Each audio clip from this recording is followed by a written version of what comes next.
Okie dokie. Good afternoon, everyone. It's fabulous to have you all here this afternoon.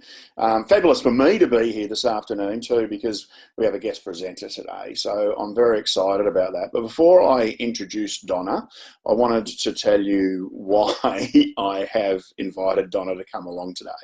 And the main reason is, I guess if I were to give you a peek behind the window of how I design webinars for our Real Schools community, I've said this to a few people because I just have this honesty first policy because I'm so bad at lying, and it is basically I sit down once a month and think about, so recently I've been thinking about the September webinar, and I think about what is it that people are whinging about. What is it that people are having a good old moan to each other about in staff rooms and in corridors, and how is it that we could bring some support so that people could feel they could whinge about it a little less? Then I thought to myself I realised lately that one of the things I hear people whinging about a lot is meetings, and then I had that little slap myself in the forehead kind of moment where I went, why have I not asked Donna McGeorge to come and do a webinar earlier? Because I have heard people whinge about meetings in schools for such a long time, and I realised that I am the wrong person, because as a former principal, I was really good at calling meetings. Not quite so sure that I was any better at running them. So I have invited Donna to come along because I guess I wrote down before how I was going to introduce Donna, and I thought about, there are 4 reasons that I've invited Donna along today. The first reason is that I think Donna is frightfully clever. I think Donna's ability to cut through the nonsense that happens in a lot of large organisations and find simple ways for people to be able to make things better is just top shelf. I love that about Donna. The second thing that I really like about Donna's work is that it's proven. Donna is Australia's, I believe, preeminent expert on collaboration and productivity and how that comes together in the way that people meet. So I just thought she's the perfect person for us to have along today.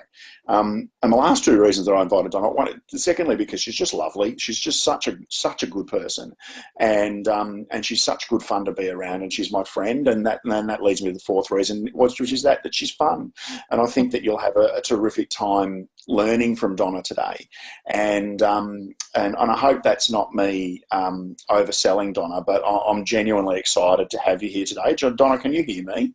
I can. Can you hear me? Awesome. I've got you loud and clear. So can I just start on behalf of everybody in the Real Schools community by saying just thank you. We really appreciate your time today, and we're looking forward to working with you. You've been good?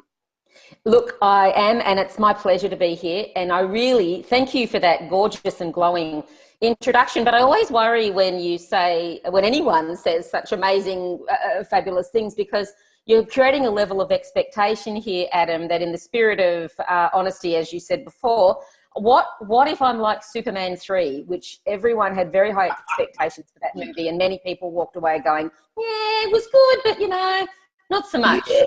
So I've set you up horribly, haven't I? You've really set me up. So it would have been much better if you'd said, I've got Donna here. She's all right. Yeah, she's okay, I suppose. Hopefully get something out of her, so just stick around if you would. Yeah, all right, I'll just fix it. Can I start again? No, I won't start again. All right, so what we're going to do, Donna, is we're going to get all clunky and awkward, and I'm going to hand over complete responsibility of this webinar to you by making you, first of all, a presenter, which means you'll be able to share your screen, I think, now, and then, yeah, I think that's all happening really beautifully. So, Donna, I'm going to duck out the back door here and mute myself, but I'm certainly going to be here, and we'll jump in and out together and make this an experience for everybody that I hope they really enjoy. So, ladies and gentlemen, Donna McGeorge. Thank you so much. And look, despite what I just said a minute ago, I'm absolutely thrilled and happy and looking forward to presenting some of my stuff to you on this Thursday afternoon webinar that Adam's hosting for us. And whether or not you take everything on board or not, I want you to just take what's useful for you. As Adam said, I do a lot of work with teams, individuals, teams and organisations, and I am really focused on helping people make work work. And again, in the spirit of full honesty, as Adam says, I don't do a lot of work with schools. Most of my stuff is with corporates and business people, the business world of Australia, and I do a little bit of work overseas as well.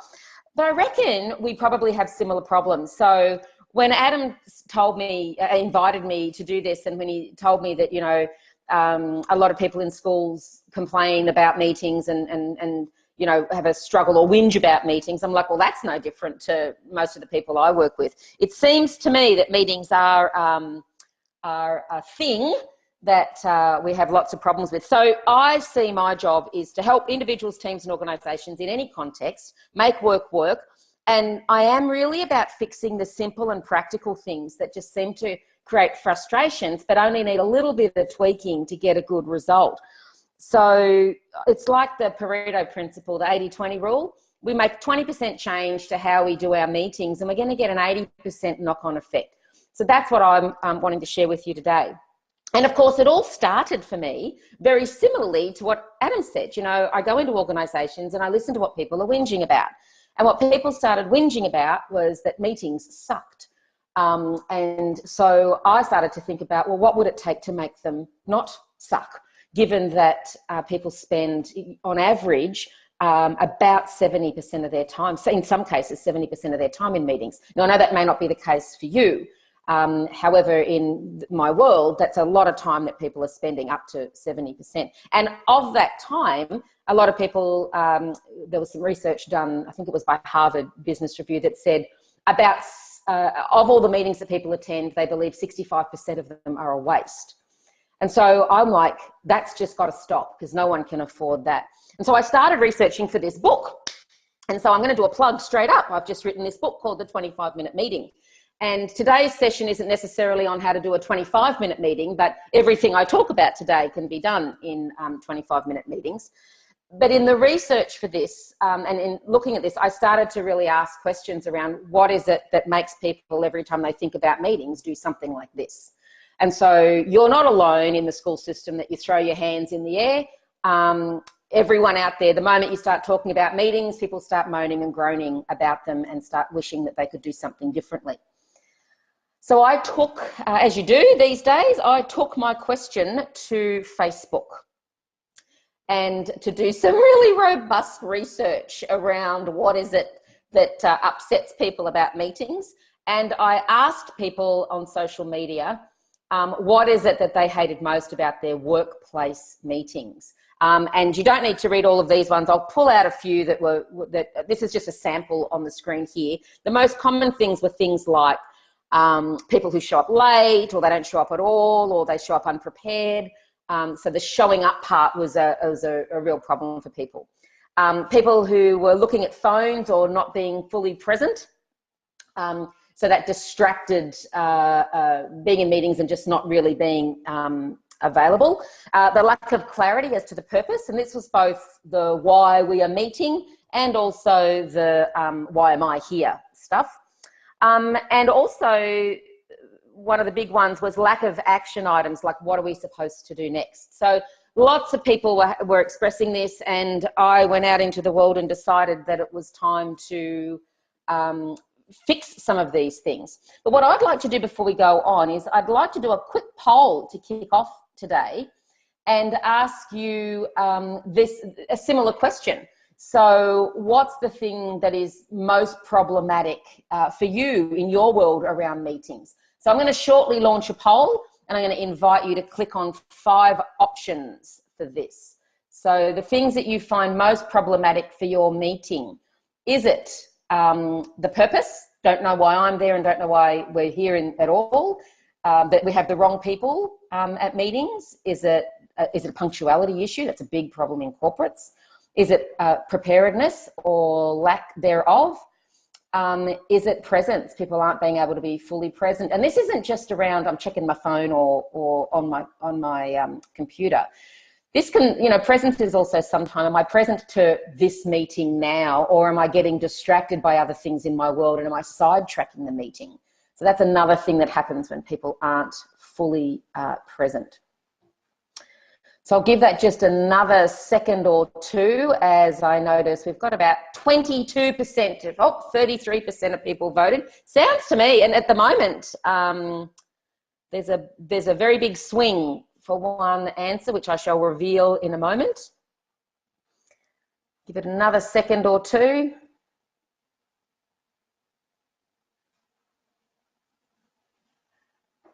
All right. I'm going to close that one up and we'll check out the results. So here's what you said. So 67% of you said that it's about purpose, that we're not really sure why we're meeting and why people are there or why I'm there or what the outcome of the meeting is. And that's actually fairly consistent with what I find out in the corporate world as well. So you're right aligned with the rest of the world in terms of what goes on with meetings. So let me just now go back to my PowerPoint, and sorry for being a little bit clunky. I just closed the poll. I just need to check, Adam, are we back on screen again?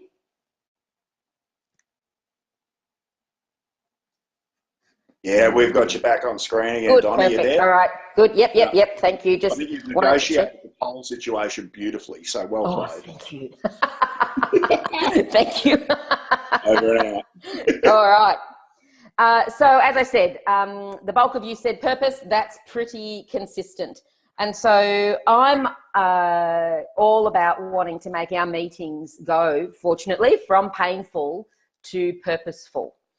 And I would like in future for you to be thinking about, you know, do this little poll for yourself when you go into meetings. What is really the problem here with this meeting? Is it purpose? I don't know why I'm here. I don't know what the meeting's about. Or is it the people, punctuality, preparedness, or is it a presence thing? It's a useful thing for you to start checking around the quality of your meetings, because there's a huge cost to this. Now, in the Harvard Business Review has done some massive studies on this. In fact, they did a study last year where they looked at one executive meeting, so a leadership team meeting, and they looked at how many person hours were involved in making that meeting happen. So it was a weekly executive meeting for an hour where the exec leadership team got together, and then how many knock-on meetings happened as a result of that and how many hours were involved. And I won't give you all the nitty-gritty detail, but in the end, they discovered it was 300,000 hours for anyone that needed to be involved to produce this weekly executive meeting. So this is each executive going back and have meetings with their team, like their senior leaders, who then go have meetings with their team members, who go and gather up data and everything to bring it all back to the exec team. And I don't even want to go around what the cost of that might be. However, Harvard found it sufficiently problematic that they've created an app so that you can work out what the costs of your meetings are. If anyone's interested in looking at that app, just reach out to Adam. Adam, I'll make sure you get a link to the app. It's an online app, as in not an app for your phone, on the internet, and I'll send you a link to it. But I kind of stole it a little bit because I did go do some research, and there is zero research around what the cost is to schools around meetings. So I had to play around with this a little bit, but I went and did a bit of research to figure out what might be the cost to you for meetings. And so again, the research coming out of corporate says that each year organizations are wasting on bad meetings around $35 million bucks.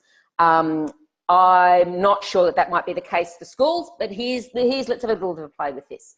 So according to PayScale, which is a website that just does average salaries for all professions, they said the average teacher's salary is around $67,000. So right now, if that's more than what you're earning, great opportunity to go and have a chat with someone about that. If it's less than what you're earning, lucky you. However, this website says this is about the average. I calculated that out then to what an hourly rate might be. And then I looked at the Australian Bureau of Statistics, who suggested that there's around 30 teachers per school, teaching staff. This wasn't support staff, this was teaching staff per school. And of course, then I then calculated, whoops, why is this not working? Oh, suddenly my computer's on a go slow. In fact, my computer just completely crashed. So just, you know, in the spirit of authenticity and all sorts of stuff, let me see if I can get this back up again.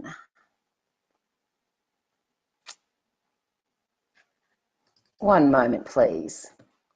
So there were, as I said, 67,000, about whatever that is, 30 something dollars per hour.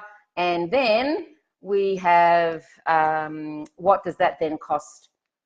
Based on the idea that we might have one meeting per week per person, about $1,000, 960. If you work that out per year, I'm doing the maths for you, I was terrible at maths at school, but here we go, about 38 grand. And so that may or may not seem like a lot of money to you that you might be spending if every teacher in your school went to one meeting per week. And that may not be, oh my God, it's crashed again. This is very interesting. One moment, please. I'll get it back up. My question, though, is that a bargain or is that a waste? And so you would be the best judge of that. So my question is you spending 38,000 bucks on meetings a bargain or a waste? If it's, see, I always think of a bargain as something that I got more value than I was expecting. And so if I'm getting more value than I'm expecting, then it's a bargain. So if you're walking out of meetings and life is that much better, your work is easier, life is good, relationships are better, we've collaborated beautifully, then that's a bargain for the time. But if you're walking out feeling stale, sad, sorry, wasteful, wish you'd been somewhere else, then it might be that your meetings are a waste. And even in the corporate world, a $38,000 line item on a budget would have a question mark against return on investment. And I guarantee in your schools, if you were spending 38,000 bucks a year on something and you weren't getting any value for that, people might ask questions. So given all of that, we know the cost, we know that people find them painful, we're trying to make our meetings more purposeful. I thought I'd present to you 5 great questions you need to ask yourself when you're setting up meetings and when you're conducting or running meetings. And that's where I'd like to spend the rest of our time together on this webinar that keeps crashing. My God, Adam, I don't know what is going on here. I'm going to have to try and be a bit more gentle. Maybe I'm clicking too hard or something. Anywho. I'm here with you, Donna. All good, all good. Oh, we'll work it out. If it does it more than another couple of times, what we'll do is I'll bring the slide deck up on the screen that we saved, and we'll but we'll work it out. We'll find a way. I seem to have noticed a pattern which is something to do with my mouse. So I've just moved my mouse away to see if this helps. So here we go. Here we go, everyone. Let's gird our loins. As well, because I'm sure that'll help too. Say that again. I'll change my seating position as well, because I'm sure that'll help. Yeah, so I've done the same thing. But so, moving the aerial on the top of the moving the energy. I'm doing the laying on of hands on my laptop right now just to make sure that it's good. All right, I'm gone. Okay. So first things first, as we said, purpose, the reason we're meeting. And so the question I'm wanting you to ask yourself actually is, what is the reason we're meeting? However, the way I actually do this very practically is to ask myself at the end of this meeting, it would be great if, and I need to be able to answer that. And my go-to person around this kind of stuff is a gentleman called Patrick Lencioni. He wrote a really great book called Death by Meeting. And, you know, when I started researching and writing my stuff about meetings, I thought about reinventing the wheel, and I thought, you know what, Patrick Lencioni's done the work here. I'm going to just stand on the shoulders of giants and go with his ideas. Now, he compares meetings to entertainment, and what I mean by that is television entertainment. And he says that if you think about television entertainment, there's several different types of programming that you experience. So one is the news. So, you know, if you watch the news, it goes anything from 30 minutes to 60 minutes, and each segment or article is presented in about 30 to 90 seconds. So the news is one form of entertainment that we see on well, entertainment's probably the wrong word, but you know what I mean, programming on telly. And then when we look at, you know, sitcoms, or sitcoms or just regular weekly shows. So one of my favourite weekly shows, don't judge me, is a show called Bones. It's not on anymore, but I loved Bones. And Bones is a classic TV episodal show that every week there's an episode, a new murder for the team to solve. And there's a different one every week, unless they do a part 1 and part 2, but typically every week. And there's also a little bit of a theme of the characters. So if you watch a whole season, or if you've watched a show regularly, despite the fact that there's episodal and you can watch one standalone episode, there is still a theme that runs through between relationships with characters, etc. But that kind of program is called episodal, and that's a typical TV TV show situation. And then there's movies, and movies are, as you know, quite big, long. They go for maybe an hour and a half to 2 hours, and they have a key theme and story, and there's a story arc that moves through, and it energetically shifts depending on what's going on, and there are different kind of programming. And Lencioni's point around all of this is you never see a combination of those kind of shows. You never see a newsy movie that's episodal with links running through that goes anywhere between 30-second update to 2 hour. And yet when we do our meetings, we often do this very thing. We do meetings that say, we come in to do a news update, and then someone says, what's our strategic direction when it comes to the curriculum, which is a really big question. And today we were really just wanting to talk about the litter patrol and how we're going to keep the yard tidy. And so what happens is meetings get hijacked. And so what we thought was going to be a news report ends up being a movie. And that's not what we intended. So Lencioni suggests a really great way to set up purposeful meetings is to figure out why are you meeting in the first place and be really clear about that. So one of the things he says is that he suggests that this is his governance model for teams when they want to govern the business that they're in. So if you're governing a school, for example, he suggests this might be the kind of structure that you might use. So he is a big advocate for daily operational 15-minute max, 1-minute update meetings. So this is where we all come together, beginning of the day, what's going on, any issues, 1-minute check-in, and your check-in might simply be, I've got nothing to say. So I've seen organisations do this. They usually call them stand-up meetings, and they're very clear on no one brings up some massive strategic issue. It's just what's happening right now today. He says then a weekly problem-solving meeting, and this one he's a little bit contrary to popular suggestion. He says you don't do an agenda for this one. You decide the agenda at the beginning of the meeting, and it's based on what problems need to be solved that week.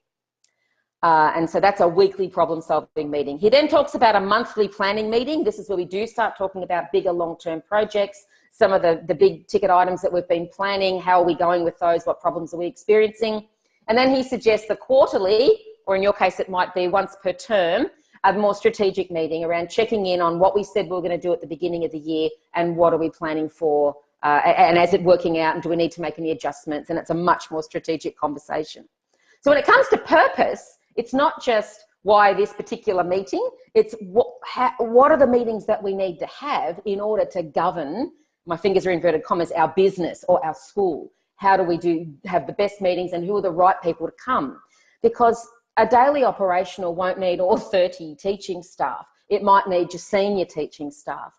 A weekly problem solving may be according to what are the particular areas of focus for different groups within the school. A monthly planning might be bigger, and a quarterly strategic might be different as well. But it's being really clear about that's why we're there and the right people to show up to that. So I suggest any leadership team or group should have a governance and meeting structure. So I'm not even going to talk about what you're measuring and what you do around that, because that's the information that you decide at one of these initial, probably a quarterly strategic meeting to set all that up, or an annual, off-site that you might do. And then for each of these meetings, you be very clear and disciplined about this is why we meet. And the moment someone starts to talk about something bigger than Ben-Hur, we shut it down if it's not right in that meeting. So that's kind of, as a larger level, really thinking about purpose in terms of why we meet and how we govern what we do. And if you're just calling an ad hoc meeting, I mean, I do this, if Adam and I are going to have a meeting to talk about this particular webinar, I'd be saying to myself at the end of this meeting, it would be great if. And in fact, I did that work when we caught up about, I don't know, 2 or 3 weeks ago and he was giving me a bit of a briefing. And in my head, and I didn't say it to him, but in my head it was like, it will be great if at the end of this meeting, I know the structure, I know how many, the audience, what are some of the problems that they have, etc. And I managed to get all of that out of the meeting. And not only that, we did it, I think, in 25 minutes, which I think is kind of cool. So that's purpose. Now, I typically deliver a lot of stuff face to face, and I'm very accustomed to having people interrupt me with questions. So if there's any point at any time where anyone wants to ask a question, I'm a bit scared to touch the webinar control panel at the moment, because that's the other thing I think that might have been causing my thing to crash. So Adam, what I'm going to give you permission to do is to pay attention to the question bit and interrupt me if someone has a question at any time about anything that I'm talking about. I'm happy to take them on the fly. Got my eye on it, Dom. I'm ready. Right, I'm thanks, ready mate. and watching. Good-o. Thanks, mate. So the next question we want to ask ourselves is who's coming to this meeting? So first of all, it'll be great if, and I have good purpose around that, and I'm very clear now, who's coming? And the question you want to ask yourself here is, how will they give and or get value? Now, I don't know whether this would work in your environments, but certainly when I suggest this in a corporate setting, I say to them, imagine if you were paying out of your own pocket their hourly rate for everyone that's coming to be there. Would that change who you invite? Because again, in corporate world, sometimes we send out meetings, reading requests, and we, it's almost like we invite a spectator list rather than a participant list. And it's a little bit like when you overuse the CC on email. So we CC the world. The similar thing to meetings is that we just invite a bunch of people to meetings without really thinking about, why do I want them there? And I got really inspired by a body of work done by a gentleman called Harrison Owen. And some of you might be familiar with Harrison Owen. You may not know Harrison Owen, but you might know his stuff around open space technology. And if you don't, I'll just give you a brief overview. So if you do all know, sorry, if you don't, just very quickly, open space technology is a facilitation process or model that's often used in meetings where the agenda is set by the group in the moment based on what is the most pressing things for them to talk about. And that you're only allowed to propose an agenda item if you have the passion and energy and willingness to do something about it. So it often shuts down the someone should or leadership should or the government should fix or those kind of things. And it comes down to what can we fix. So it's a really useful process. But it feels a little loose to participants. And the principles are things like, it starts when it starts, it ends when it ends, whoever comes are the right people, and whatever we talk about is the right thing. They're kind of the key principles. But my favourite principle from the open space technology is something called the rule of 2 feet. So in open space technology, when the group's setting the agenda, you decide what you want to talk about. You can go from discussion to discussion. You don't have to stay in one. And in fact, the rule is if you're not giving and getting value, you should move away from the discussion and go to another one. And I got to say, I would love this to happen in organisations. I would love it if you are not giving or getting value from a meeting that you use your 2 feet and you move on. However, so much social anxiety is tied up with, oh, but what if it's a career limiting move? What if someone gets offended? Oh, that would feel really rude. So I get that it's probably a little unrealistic for me to have that, but gee, I'd like to see it. And so to avoid people having to suffer from the social anxiety of using the rule of 2 feet, what we need to do as meeting conveners is be really clear. How will they give and or get value from this meeting? What is it that they're wanting to, so this is, you can feel it, totally related to purpose. What is it that they're going to take away from this that's of value to them, that's going to make their life better than before they came to the meeting? Or what is the value that I'm asking them to bring, their expertise, their opinion, their knowledge, their information, to enable us to be able to have the right discussions? So when we think about people, that's the question that we ask. And once we've asked those 2 questions, we kind of have a little sideways question to ask, which is, if we now understand our purpose, by the end of this meeting, it'll be great if we have the right people there that are going to give or get the right value. If we understand our audience and we understand our purpose, there is the question that says, is it actually a meeting that I need? Is it a meeting right for this purpose or these people? Because there are plenty of alternatives. If I go a little mathematical on you for a moment, again, if I think about 6 people coming to a meeting, so I convene it and I invite 5 other people, and it goes for an hour. That's, do the math, 6 hours of time that we've used for a meeting. I wonder what would happen if I'm just wanting to get information from those 5 people. What if I blocked an hour in my diary and then had 5 10-minute phone calls? And so instead of there being 6 hours of time being used, we're actually only using just under 2 hours of time. And so I ask people to be really mindful here about sometimes what appears to be a sense of entitlement to call a meeting. And when you feel like you're entitled to call it and entitled to use people's time in what could be not an appropriate way, that's when I reckon bad meetings happen. And so I'd like you to think about, am I really entitled to call all of these people into a room for an hour? And is there another way in which I could do this? And there's a whole raft of things. I'm just going to mention a few here. Of course, you could just send an email. If this is just it's a passive thing, I'm giving information, I could probably do that in an email. I could even probably ask questions in an email. And I don't know whether this happens in your world, but this is a big problem in corporates where someone does a presentation, but literally they just have words, rows and rows of words on the screen, and they just read the slides. I cannot tell you how many meetings I've been in where that happened. And my comment always is, you could have just sent me the deck and I could then read it and make notes. What is it you want me to do with this information? That's the question we want to be asking. So if you're just giving people information, you're calling them into a room just to give information, there are plenty of other alternatives to having them have to come into a room. So I also get that we have a default pattern around even thinking about, I want to give a presentation about a new policy, let's bring everyone in and deliver that. That's still a very passive meeting moment, and sending people a deck for them to read and then calling them in for a meeting to discuss how it will be applied is probably a better use of your meeting time. So I'm all about, don't be bringing people in just to show a presentation deck.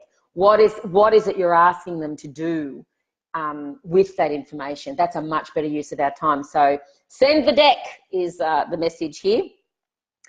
The other thing is something like a SurveyMonkey. So SurveyMonkey is free and great if you're just wanting to gather information from a bunch of people. So you can literally set up 3 or 4 questions, send out a SurveyMonkey and ask people to send you responses. And that's another way that you can get information from people without having to call them into a meeting. And of course, as I said, you could always just pick up the phone and have conversations. So once you've figured out your purpose and who needs to be involved, then it really, I think it's appropriate to pause and say, is there any other way I could do this other than having to bring people into a room? And once we've done that, if we decide, yes, we absolutely do need to bring people into a room, we then need to ask ourselves, how will we achieve the purpose or the outcome of the meeting? Have been, as I said, involved in thousands of meetings in my time, and the ones that have always been the most productive, informative, fun, engaging are those when there's been a process that was followed and we got to an outcome. In fact, I remember when I was working with a colleague, a lady called Julie, we were invited into a group that had been meeting for several weeks on a particular topic. And when we got into the meeting, we asked the question, as we should, so where are we at? And about 10 people around the meeting table all rolled their eyes and said, we never get anywhere, we come here, we rehash the same old things every single time. And so my colleague, Julie, stepped up and said, right, I'm just going to put the timer on. Can we all just go around the table and can each one of you just give a 1-minute update on where you think this project is at? Go. And so she did the timer and everyone got cut off after a minute. Then she said, all right, I'm going to do another quick whip around the table. What I want to know is, what do you think the key barriers are to this? And around they went again. And so she wrote down the barriers and she says, of these barriers, which do you think are the most impactful, the ones that are really slowing us down the most? and people kind of voted and, you know, had a quick discussion. And then she said, all right, so what actions does this group need to take to begin to overcome some of these barriers so that we can move this project forward? And so then there was a discussion around actions we're going to take, and she was writing them up as people were saying it onto a flip chart and assigning who was going to do what and by when. At the end of the meeting, people were like, oh my God, are you coming back again? Because that was the best meeting we've ever had. And I observed her do this and remember thinking that was such a simple process that she did, but it made such a difference to the time of those people in that meeting. So when we're thinking about process, it's not just coming in, asking a question and then brainstorming. Any of you who have been around long enough will know that the moment you start a brainstorming option, your extroverts are going to speak up first because they can't stand the silence. Your introverts are going to want to keep you know, their thoughts to themselves until they've processed them sufficiently. People who have a lot of energy for the meeting are going to kind of dominate things. People who have, so the purpose of the meeting, I should say, or the topic at hand, if they've got energy for that, they'll dominate. People who don't have a lot of, you know, energy for it are going to be very passive as well. And so what happens is you tend to end up with the passionate extroverts dominating the whole thing. And whether they're passionate or not, your introverts often don't get a chance to get a word in edgeways. And then those who might have something to say, but they don't necessarily have the same energy, they end up keeping to themselves as well. So it becomes really unbalanced. So just deciding, how am I going to get to my outcome? Am I going to use a bit of brainstorming? That's okay, but just be aware of the risks around that. If I want to engage others, maybe I write down things on a post-it note, get onto a flip chart, maybe have a conversation. Doesn't matter, and none of this is rocket science. You guys know this stuff. This is just about being clear on what is the process I'm going to do to achieve my outcome. And so my favorite, this one's for free, giving you a free favorite process, is scan, focus, act. And this, I've drawn it in a diamond shape for you here on the slide, and the real estate or the shape of that diamond shape represents time. And so when I'm running a meeting, whether it's a 10-minute meeting, a 25-minute meeting, a 2-hour meeting, or a 2-day offsite meeting, I spend half the time on scanning. And scanning is just broadly checking in where people are at, what information we have about the topic, what's happening out in the world. And so if we're having a meeting about a change in curriculum for some reason, we would explore what's all the information that we have. We might do a SWOT analysis, we might do a PES scan, some kind of scan to understand what's the world telling us about this topic.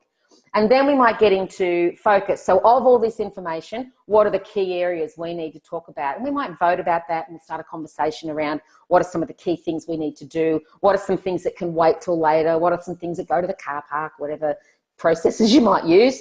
And then the last bit of time we spend on what are the actions we're going to take. And so, as you know, I do 25-minute meetings, and I espouse this as a model of around 12 minutes for scan, around 8 minutes for focus, and around 5 minutes for act. And I have tested this in multiple contexts. And a good friend of mine, Mari Burgess, who does coaching, I asked her to see if it's possible to do scan, focus, act as a coaching model, and is it possible to do it in 25 minutes? And she's tested it with a number of her clients, as have I, and absolutely works every time. It's just simply a simple tool to remember, and being conscious of how we move through each of these phases. So that's for free for you. If you're setting up your meetings, think about, irrespective of time, if it's a 1-hour meeting, we're going to spend half our time scanning and understanding what's going on in the world. That's when you whip around the table, 2-minute, where are we at, where are people at, kind of what information do we have session. Okay, then what are the most important things we need to spend our time, money and effort on, and what are our actions for next time? So that's making sure that we're clear on having a process. And then finally, it's the post meeting. Now, I didn't put this on the poll, and it is one of the, after process, it was one of another reasons why people say that meetings are bad, is because there's no action, no, holding people accountable for things that they said they would do. And I don't know, again, what your world is like, and enough about what your world is like, but I know when I was talking to a senior manager in a corporate recently, I was in his office, And behind him on his bookshelf was, gosh, I don't know how many there were. There could have been certainly more than 100. I said, oh my God, what are they? And he said that they're his spiral-bound notebooks that he has kept for 15 years in his career in this particular organisation. And I said, why do you keep all these? And he looked me in the eye, and I kid you not, he said, because people lie. And I'm like, whoa, that's pretty heavy. And what do you mean by that? And he goes, well, people say they're going to do things in meetings, or they say they're going to get stuff done, and then they don't. Liars. And I'm like, well, first of all, I'm not sure that they're lying. More on that in a minute. I said, secondly, wow, so this is your record of nearly every conversation you've had in the 15 years, just in case you need to hold someone accountable to something. And he very proudly said, yep. And I said, wow, how many times have you had to go find something? And he again very proudly said, twice. And he was able to prove that the other person was wrong and that they had actually agreed to something and he had written documentation about it. So on the one hand, good for him, he had his evidence. On the other hand, wow, all that stuff that he's kept there for 2 instances in 15 years, not sure that that's necessarily good use of his time and space and energy. So back to his, thinking that people lie. I actually don't reckon people do. I don't think people deliberately set out to lie. I think they forget stuff. I think, I believe that all remembering happens in the present. So whilst you're remembering something from the past, you're doing it in the present. And sometimes we're stressed, overworked, we've got other things on our mind, we're distracted, and we remember things differently based on where we are now compared to where we were several weeks ago in a meeting. So I'm a big fan of documenting. I don't want you to keep 15 years of spiral-bound notebooks though, but I am a big fan of saying at the end of the meeting, what are the actions that we're taking, who's going to do them and by when. And so I think this is something that can be done just on a whiteboard or a flip chart, and then you can photograph it and distribute it. And it's important that we do this from a psychological perspective. The work of Robert Cialdini, who is the master and wrote the book, if you will, on influence and persuasion, said that human beings want to be thought of as consistent and committed. And so when we actually write down what we say we're going to do and we distribute it and we share it amongst others, it increases the likelihood of people actually following through by about 80%. And you all know this because this is why you do or you don't tell someone you're on a diet or you're starting an exercise regime. I deliberately don't tell people when I'm on a diet because no doubt the moment I do, I have a sneaky Tim Tam and there'll be someone that says, I thought you were on a diet, Donna. And so I never get to have a sneaky Tim Tam again. However, if I wanted to be held accountable, then I would announce to the world, hey, I'm on a diet. And then that would stop me having the sneaky Tim Tam because I want to be seen as being consistent and committed. And so it's not just about checking if someone's lying about whether they did something or not. It's actually a great technique to hold people accountable and to create action at the end of a meeting. And so I have a website called the 25-Minute Meeting website. I'll put the details up at the end. And I have a few tools and templates that you can go and download to help you with this. And if I recall, I think there's one on how do we capture actions at the end of a meeting, just a very simple word template that you can use and distribute. So again, I'll send links to Adam around that. So this is where I feel like I've been talking at you for a really long time now, and I'd love to open up the webinar now for some conversation, for some questions, for some, hey, Donna, what if you've got people who kind of questions? Because I reckon I've seen it all, and I would welcome the opportunity to be stumped. So if you have a question or a comment you'd like to make, now would be the time to do it. So Adam, I'm going to rely on you because I again don't want to touch this in case the whole thing goes crasherini again, to let me know if there are any questions, or if you have a question that you'd like to pose on behalf of the group, Adam, happy to do that too.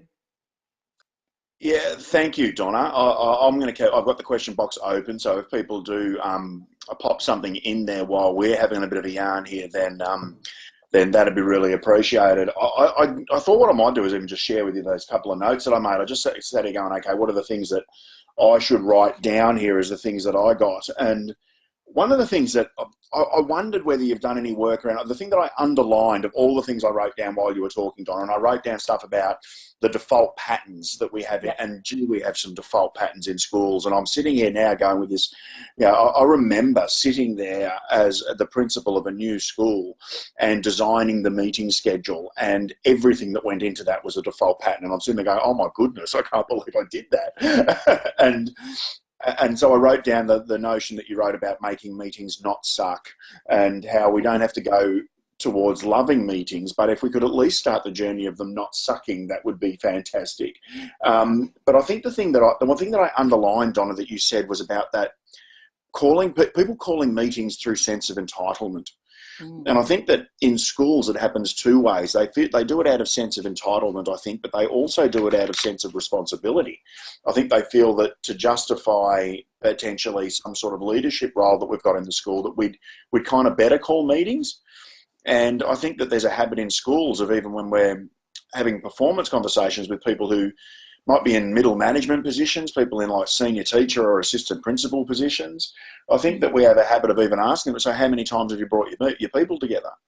And I'm just sitting here now going, wow, how unhelpful potentially is both that sense of entitlement and that sense of responsibility that people have about meetings. And I'm wondering, I know that I'm sort of hitting you on the top of the head with perhaps a bit of a big concept here, but what have you seen organisations do to address that sense of entitlement and or that sense of responsibility that you reckon schools could learn from? Look, I'm going to go back a little bit to the Lencioni stuff, because it's quite challenging when I say to people, instead of having a weekly team meeting, why don't you just have a morning 15-minute check-in?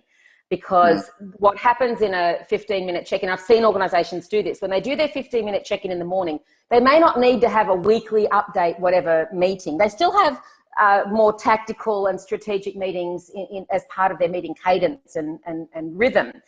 But what happens when they do something like a stand-up 15-minute in the morning, they're immediately able to react to stuff that's going on around the school or around the organisation. So I'm thinking for you in a school, it would be immediately knowing. So in organisations, what they discover is, who's sick, who's away, what deadline has been not met, what pressing problem has come up overnight. In one particular organisation where, I don't want to name names, but it's an airline. Often things can happen overnight.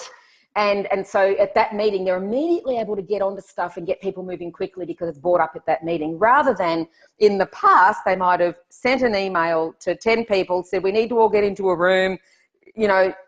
By the time that all happens and people are all available, it becomes a bit of a nightmare. And this is not necessarily a safety issue. This can just be some stuff's happened and we need to take action around it. So safety issues are handled very differently. I want to be very clear. This particular client, safety issues are handled with a great sense of urgency. But this idea that we completely shift, because the default, if you will, is the hour around a table sitting down. That's the default, that we have this setup. And there is the sense of entitlement, if you want, around that, or around responsibility, that it feels, you're right, it feels important when we're doing that. If we're around a table, having the right, not right people, but having a bunch of people around the room, and I'm sitting at the head of the table and I'm the chair and I convene it, and here's the agenda down to the minute, and this is all we're going to talk about. That structure, I think, it feels medieval to me. So I've seen organisations totally throw that kind of structure out. So things like stand-up meetings happen a lot more now. Meeting rooms without any chairs or tables in them at all, and the research around that is that that'll halve the time you're meeting straight up, because standing up is more uncomfortable than sitting. Meetings whilst walking around, this was really popular with some very big names, like Barack Obama was famous for it, Steve Jobs was famous for it. So I imagined, I just had a flash forward of a 3:30 after school meeting of a bunch of teachers walking around the school and having the meeting as they're walking, and wondering the shift energetically, what would happen as you're just observing the school from a different perspective and angle. So they're not, I hope you're not looking for rocket science here, because none of this is huge, right? These are very simple things we do that can have a massive knock-on effect. The next thing I'll say around the entitlement is it kind of goes both ways. I think, and I'm a bit controversial in this regard, in our desire to be inclusive and collaborative, the pendulum sometimes swings too far the other way. So not only is there a sense of entitlement around, I'm a leader, so I'll hold meetings, and I'm entitled to waste the time of all these people in this room, but there's also the sense that I'm a stakeholder in this issue. I'm entitled to go to every meeting on this topic, and I feel, you know, not included if I find out that a meeting has happened about something that I feel like I should have a say in. And so we've kind of, in our desire to be inclusive and collaborative, created a little bit of a monster around this, even with people who feel entitled to show up to everything and have a say about everything. So I think when we're really clear on a meeting structure and how so I'm going to go back to Lencioni again and say, what are the meetings we need to have in order to effectively govern our school or our business, and who needs to be at those, and what are our other communication strategies for other stakeholders, so we are still inclusive around who we want to inform about our stuff. But my use of the word inform is quite deliberate, because there are some things that may be decided that we inform people on, not necessarily have to have them in the meeting to contribute to the conversation. So I'll pause there, because that's a bit of a soapbox I can get on and a high horse I can get on for quite some time. So I just want to check, is that helpful?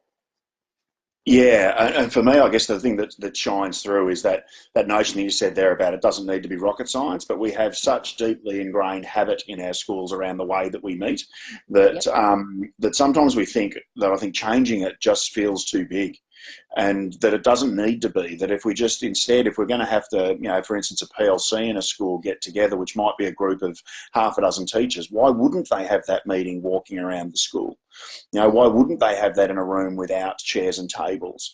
And it's such a simple little thing that I think I know that every person who's on this webinar today and in every school that they work in could make simple little changes like that to do that whole making their meetings not suck. So, you know, I think that it's just a matter of us being awake enough, I think, to lose some habit around the way that we meet. And the habit stuff's really interesting, because it's even the habit of time, you know, which is why I wrote 25-minute meetings. And there's I'm not going to, spoil it by give the spoiler alert away or give it away. But there was some science around why 25 minutes is a good number to meet for. And it's very modern. It's around the neuroscience of how our brains work. It's around the amount of distraction that we have, the amount of attention that we have available to us. And so this default to 1 hour that even our calendar systems use is, so the fact that you let your calendar system drive how long a meeting should be versus what's the right time to meet. And so there's even some arguments, if you go and look at TED Talks, for example, the maximum amount of time on a TED Talk is about 18 minutes. And so there's some really interesting work around how long can we have a productive discussion about a topic before we start to become bored, distracted, disillusioned, whatever the words might be. And so even just deciding right now our meetings are going to be 25 minutes can have and I have seen it in the organisations I work with, have a massive impact. Deciding no PowerPoint, I don't know how difficult or hard that is for your world. Deciding that different people are going to chair the meeting, simple things that just create a little bit more engagement and fun, if you will. I mean, one guy that I talked to, he set up cards. You know, he's a soccer fan, so he said, you know, in cards we're going to have red cards and yellow cards, and so you get yellow carded if if people have got it. Yep, got it. Thanks. No need to say any more. You get red carded if you're out of line. And that created a bunch of fun in meetings for some people. And they took it in the spirit that it was done. And it was permission to improve meetings was what it was about, not be offended if you got red carded. Well, it's so funny that we have most teachers will be fully aware of the little trick that if you have to meet with a troublesome parent, that you have that meeting before school, because eventually the kids will arrive and that meeting will be cut off. Yet we don't put those shorter time limits on ourselves in the way that we meet when the kids are gone. And the truth is that's when our energy's at the lowest. So why wouldn't we just see what we can get done in 25 minutes? So just some groundbreaking concepts. there's something in that meeting in the morning as well. I mean, that's another bit of research I'm doing around the first 2 hours of the day and when your energy's at its best. But in corporates, what I've noticed is just saying the phrase, so no matter what time the meeting starts, but just saying the phrase, I have a hard stop at 12, forces people to be more focused and energized in meetings. Now that hard stop could be to go have a sandwich and go get lunch. But by having a deadline, having a hard stop, having a reason for the meeting to stop is a really powerful way to keep people focused and on track. So true, so true. Donna, have you got anything else for us you want to cover before we... I just want to cover off one last thing. So I know that you talk about Bloom's taxonomy a lot to your peeps, and I'm not even going to pretend to have the depth of understanding that you and the people on this call might have. But I started to think about how might this apply from a meetings perspective. And I thought that if we were having meetings that were just about giving information and asking people to assimilate information in some way, I reckon that may not be a reason to meet. So this would be a very passive one way I'm just giving you. And I know this is not necessarily what Bloom's meant with his taxonomy. It's all about learning. But if I was just to shift context a little bit, if we're just having meetings that are around very passive, giving information, then we probably don't need to meet. But if we are having meetings that are talking about how might we apply information, analyse, evaluate, or come up with solutions, then they are increasing reasons to meet. And I wanted to just put a quote out there from someone who I admire a lot and who I know the people on this webinar would admire a lot as well, is that when it comes to meetings, we also need to get off the bottom of Bloom's. I know I've heard you say that several times, my friend. Haven't you indeed? Look, the final thing I also want to say is thank you for having me, and thank you to the people on the call and those who are now listening to this. I've got this book. It's due in stores on the 1st of September, so please, I'd love you to go out and buy the book. You can also pre-order it if you want at the 25minutemeeting.com or donnamcgeorge.com. And as I said, there's some resources on the 25minutemeeting.com that I share, templates and things around running more effective meetings. We've also got a Facebook page that you can check out that I post tips and videos to around running more effective meetings. So that's about it, my friend, from me. Anything you have to check in with me? Thank you so much. I'm just going to steal back the presenter rights for just a moment, if that's okay. No problem. I've still got you on audio. That's fabulous. So just sharing my screen. Just want to, I guess, Donna, thank you so much. I really appreciate. I think that in schools we just don't often enough step outside the bubble of our own experience, and we're always looking for people who are working in our space, and you have been able to show up today with some genuine subject matter expertise about a topic that we really have been proven to perhaps not have a great deal of expertise around is just so valuable. I don't know, gee, I wish I knew you when I was a principal, Donna. This would have been so valuable. But I know that I'm looking even at the attendee list, and I can see a couple of people who I know are principals, and I know are good ones, people who are actually prepared to change things. Joe Jefferson, I know, but you on the line, I can see you there. Just people who would actually take this and do something fantastic with it. So I hope I speak on their behalf by saying thank you so much, Donna. That's just been wonderful. Next month's webinar, guys, is around working restoratively. I've realised that I've taken so much of the restorative practices framework and compartmentalised it. And this is, if you're thinking about working restoratively and you're thinking about the idea of restorative practices as the lever you're going to pull for your school culture, this will give you the overview. It's about how to actually take this restorative thinking and go, okay, if we want to work restoratively in our school, how do we make that a reality? What's behind it? What do I need to know to make the decision to pull that lever? So we're going to go broad brush with this one. It's for school leaders as well as for classroom teachers, and we're going to give you the nutshell version of what it takes to work restoratively. So we'll send you the link to that one and to register for that one after the webinar today. But Donna, what we'll also do is I'm just providing my contact details there at the end as well for us at Real Schools. We have Donna's presentation today in a PDF format, and I know, Donna, you mentioned a couple of links that you'll send over to us as well that we'll be able to provide people with. So if you're interested in that little bit of follow-up information, then just send us an email at info@realschools.com.au after the webinar today, and we'll make sure that you get that information. Yeah, I'm just going to finish with a big thank you, Donna. You're awesome. We love you, and we really appreciate you making this contribution to the Real Schools community. So thank you, Absolutely my thank you, pleasure. thank Thanks for having me. you. Not at all. All right, guys. Thanks for coming, and we'll see you next time around. Okay. Bye bye.